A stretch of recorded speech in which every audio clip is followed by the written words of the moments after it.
Aloha! Great green vegetables! Heat wave. We're having a heat wave. I know. The northern tier in the U.S. mainland is having a Arctic blast. There's snow coming in all over the place and temperatures in the 30s and 40s, but unfortunately here in Hawaii all month we've been having a heat wave.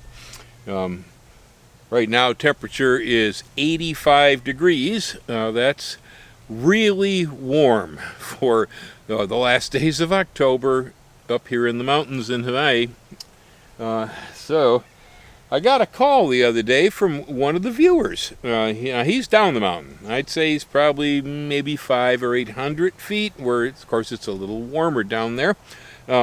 He called me up. He goes, Bill, what do I do? My winter vegetables are wilting. He had some Chinese mustard and I guess a couple of different brassicas growing down there.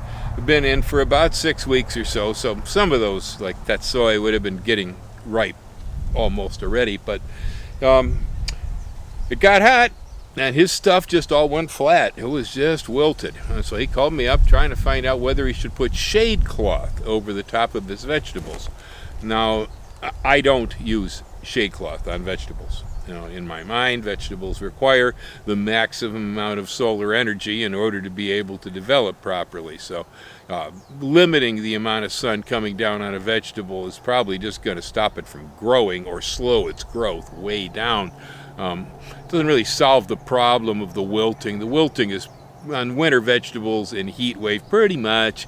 It gets a little bit too hot for those things to pump the water out to the tips of the leaves is kind of what happens. It's a hydraulic problem. The hydraulic system of the plant kind of shuts down, and so they go, ugh.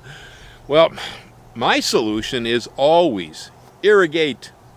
Irrigate, because the problem is lack of water moving up the plant and temperature. Well, if you run water on the plants as it evaporates, it's going to cool and create an air conditioning effect that's going to lower the temperature around your plant. It's also going to pour water on the leaves so that the leaves don't burn, wilt, become damaged. And so that was my suggestion to him. I have a feeling, though, that he is probably on catchment. And so if you're on catchment systems here on the island where you have to catch your water from the roof, then, I don't know, irrigation's really not a great idea, because you're going to need the water for your, washing the dishes and taking a shower and everything else. So that is definitely a problem. If you're on catchment and you get into a heat wave like this, well, maybe trying a little bit of irrigation, because it only takes enough to cool the plants down a little bit. That is my suggestion, that if you're here, you got your cabbages out in the field just like I do, and the temperature is rising and not going down, and we're not getting rain, and we're not getting clouds either. So I suggest irrigation. You're probably all in just about the same condition, unless you're further up the mountain. I mean, right here today, it's 1,600 feet. I have 84 degrees at the moment. That's pretty warm.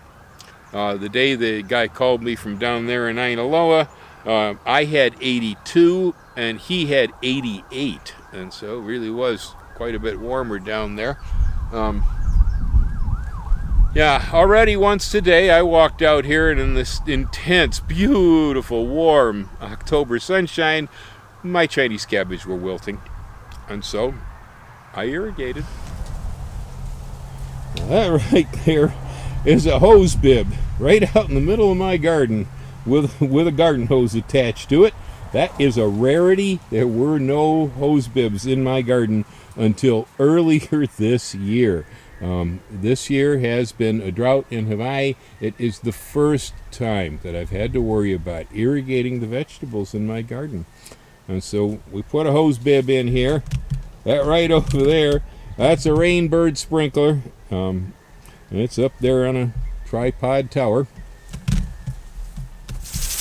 Now, I brought that from California with me. I really didn't think I was going to have very much use for it here in Hawaii. But turned out California weather's followed us here, and I need it.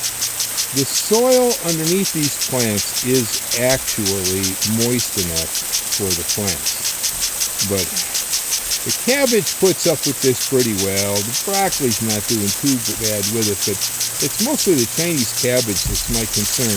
That one does not like hot weather at all, and it could bolt on me or start to burn the leaves or something or another.